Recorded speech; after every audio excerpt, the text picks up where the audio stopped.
నుంచి స్టార్ట్ చేయండి.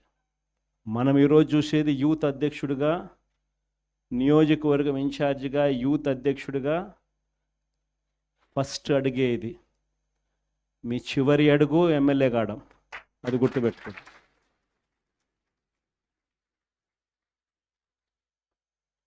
ఎదగడం మీ చేతుల్లో ఉంది, మిమ్మల్ని పెంచడం నా చేతుల్లో ఉంది.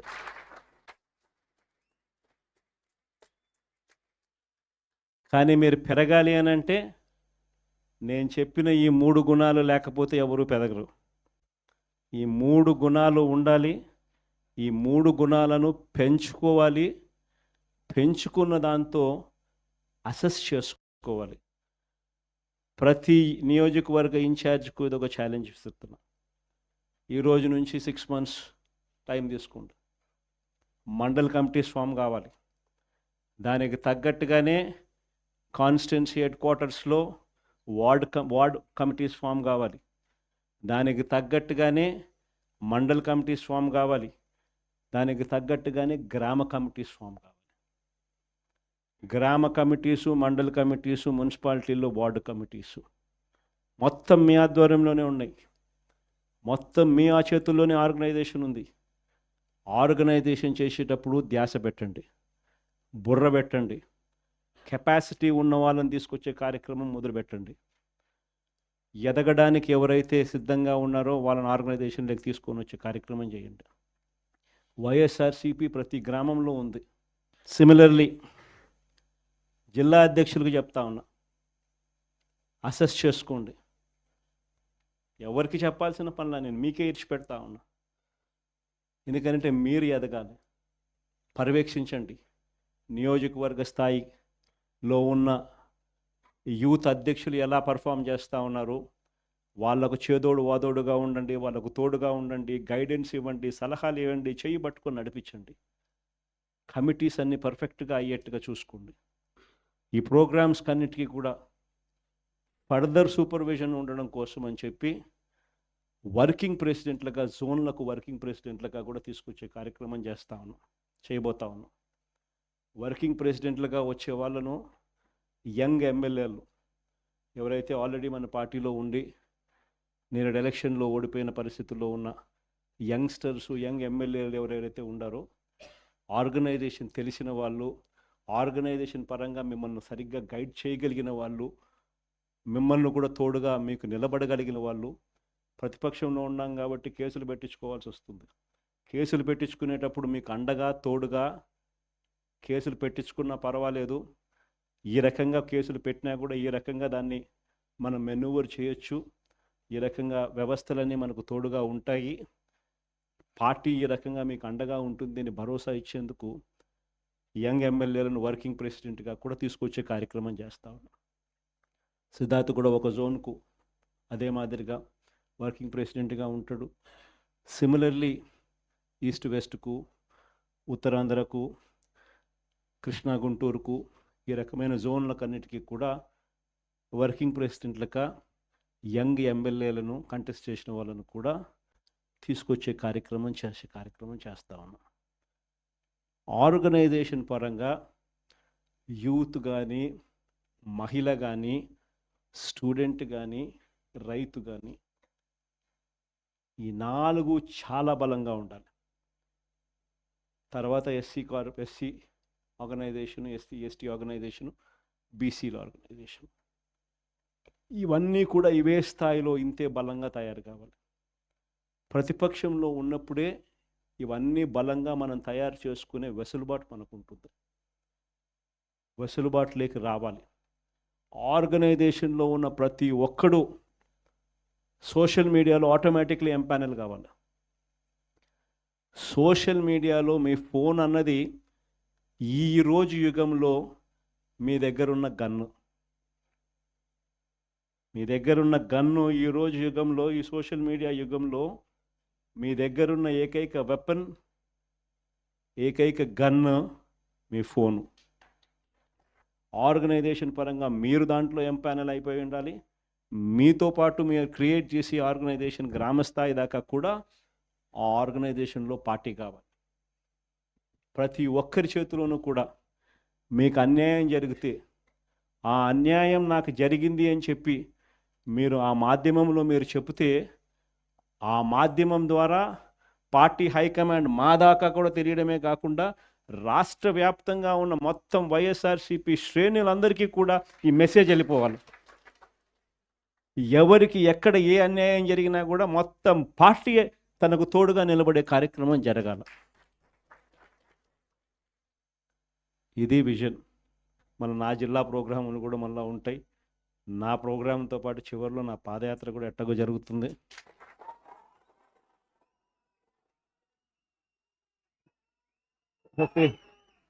కాబట్టి ఆ టైం వచ్చినప్పుడు ఇంకా మీతో ఇంకా ఎక్కువ మమేకమయ్యే పరిస్థితి ఉంటుంది. ఇంకా ఎక్కువ మేము ఈ జిల్లాలలో మీతో పాటు కలిసి ప్రయాణం చేసే పరిస్థితులు ఉంటాయి. ఆ కలిసి ప్రయాణం చేసే పరిస్థితిలో మిమ్మల్ని ప్రతి ఒక్కరిని పేరు పేరున పిలిచే పరిస్థితి కూడా ఖచ్చితంగా ఉంటుందని కూడా చెప్తాను. ఈరోజు వైఎస్ఆర్సీపీకి సంబంధించి రాష్ట్ర వ్యాప్తంగా ఉన్న స్టేట్ కమిటీ సభ్యులు, అదేవిధంగా డిస్ట్రిక్ట్ ప్రెసిడెంట్లు, కాన్స్టిట్యుయెన్సీ నియోజకవర్గ యూత్ ప్రెసిడెంట్స్ మిమ్మల్ని అందరినీ కూడా ఈరోజు ఇలా కలవడం చాలా సంతోషంగా ఉందని ఈ సందర్భంగా తెలియజేస్తాను. పార్టీలో క్రియాశీలకంగా ఈ కన్స్ట్రక్షన్ కార్యక్రమం అనేది చేస్తూ ఉన్నాం. ప్రతిపక్షంలో ఉన్నాం. ప్రతిపక్షంలో ఉంటూ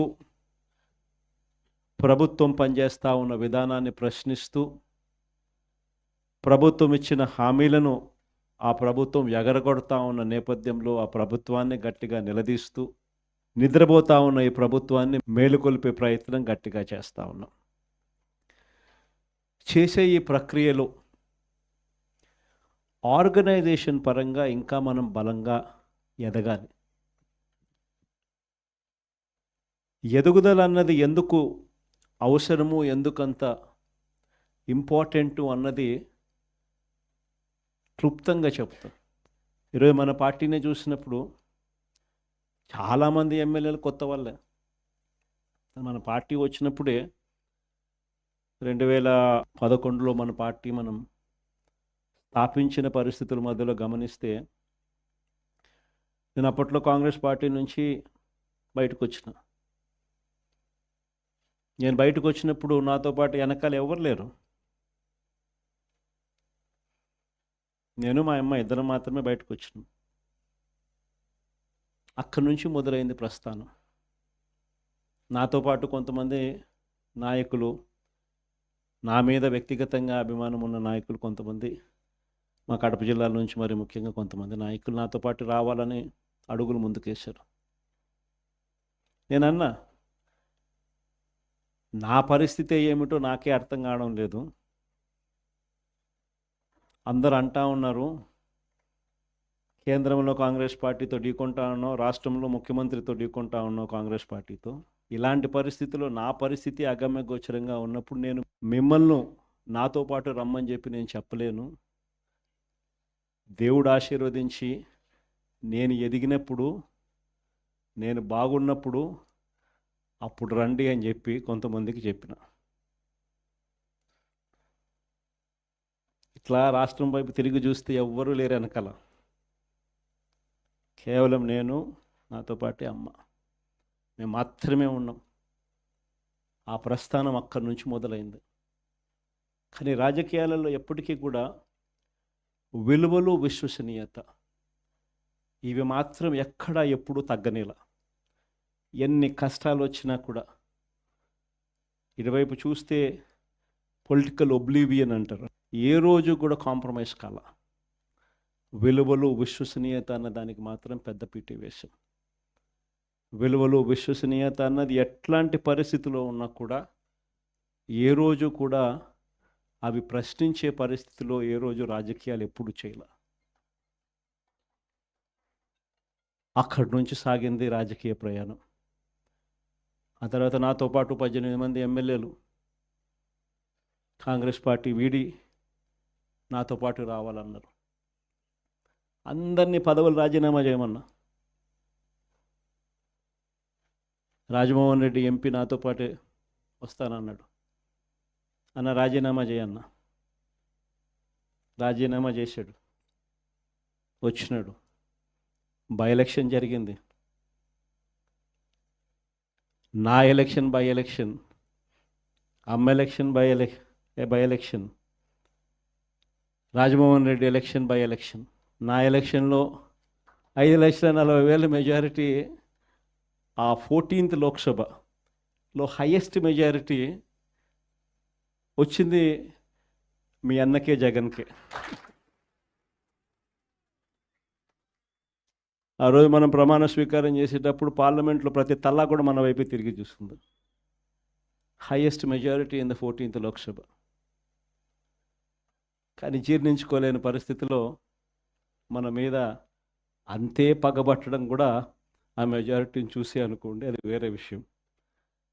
ఆ తర్వాత అమ్మ, తర్వాత రాజమోహన్ రెడ్డి కాంగ్రెస్ పార్టీలో ఉన్నప్పుడు పోటీ చేసినప్పుడు వచ్చిన మెజారిటీ కన్నా అంతకన్నా 2 మెజారిటీతో ఆయన గెలిచినాడు. 2.5 లక్షల మెజారిటీతో ఆయన కూడా గెలిచడం జరిగింది. అందువల్ల 18 మంది ఎమ్మెల్యేలు నాతో పాటు అడుగులు ముందుకు వేశారు. 18 మంది ఎమ్మెల్యేలు అప్పట్లో నాతో పాటు కలిసి అడుగులు ముందుకు వేశారు. ప్రతి ఒక్కరికి చెప్పా, రాజీనామా చేస్తేనే బయటికి రండి అని చెప్పి. మొత్తం 18 మంది రాజీనామాలు చేసినారు.